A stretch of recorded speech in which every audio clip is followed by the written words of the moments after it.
yung buong lugar, inyo na. And bakit ko sa aming nag-drive na kayo? Kasi, meron niya, may dumadaan na tao, meron niya, may dadaan ng motor, may dadaan ng sasakyan. So yung awareness nyo sa kalsada, no, ganyan din, no? Yung, may tao, mag-reverse, bago lumiko, titingin. So lahat, pinagsama-sama na natin, ganito ang gagawin natin. Okay? Nakikita niyo ba na nag-drive na kayo? Kung isipin niyo yung unang araw niyo na para kayong ano? Aratangan. Sinalalambot niyo ba? Di ba ganyan yung tsura niyo? So ngayon, maano na kayo? Di ba? Nag-drive? Di ba?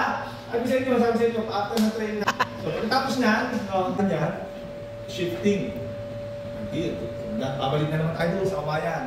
Babanggay mo yung mga kabayan. Papagano tayo para mag-shift ng gear. So after nun, siyempre, meron na naman tayo sa driver.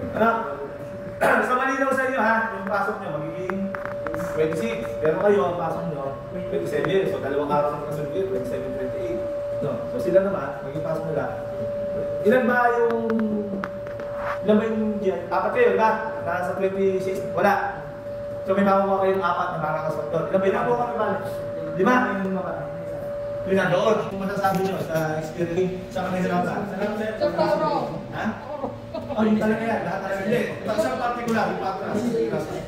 Ito matanda yung side mirror. Side mirror. Pagpasok pa kayo, isineset mo yung side mirror base mo sa tinurukan. Isa nalilibutan sa. Nakikita naman. Kaya ka nahihirapan. Kasi, pag hindi mo nakikita, yung dapat makita sa likod, hindi mo nahihirapan ka na magkatsa. Sa nabaktitin. Kaya nga, diba, sabi sa inyo, pag yung pagtingin sa side mirror, kayo, malamang bali na yung gagawin yung patras. Binanggana nga yung kawayan, sir. Sabi sa inyo, dyan yung ma-appreciate yung kung gaano kahalaga yung side mirror. Ano? Lagi ko yan i-emphasize pa kami tutulong sa dyan. Kasi nga, karamihan sa nagdadrive, hindi tumitingin sa side mirror. Kaya magugulat.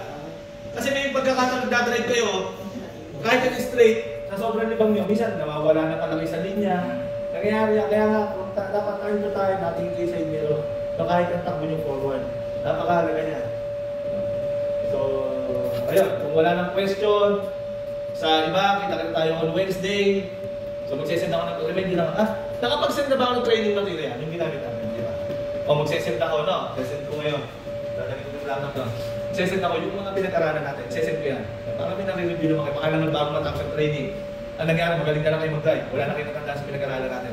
So, para din yan, nasabay natin inaaral yan. Ano? Kasi bakit? Pagkatapos ang training natin, nakasunod. Assessment. So yung last day natin, preparation yan sa assessment. No, kaya sinasabi ko, yung last day, huwag kayong ma-absent. Kasi mahalaga yun. Kung gusto nyo pumasa ng assessment. May nabagsak din po, sir. Aba, ako pag nag-assess ka, driver ng ambulansya, driver ng bumbero, bumabagsak sa akin. Oo. Paano pa kaya kayo? Ano? Paano pag bagsak, sir, o ulit? Sabi doon sa, yung orient naman kayo doon. So pag kayo nakakuha ng not yet competent, ano ang procedure? May assessment procedure. So ano yung assessment? Kung so scholar kayo ngayon, so pag nakakuha not yet competent, magpapile ulit ng for assessment, mag-apply kayo for assessment, then maghanap tayo schedule, availability, kailangan makasampu. And then, ano masakit doon? Magbabayad na kayo. Kasi hindi na sa akin scholar yun. Scholarship yun. Paano mo magsak ulit? Ganun ulit, bayad ulit. Pero hindi pa kayo ma-assess. Kasi i-analyze kayo mag-take na ng pressure to. Pero, may question pa? Wala na, sige. Kung wala na, kasi pag-uwi, kita tayo on Wednesday. Thank you, sir. Goodbye, sir.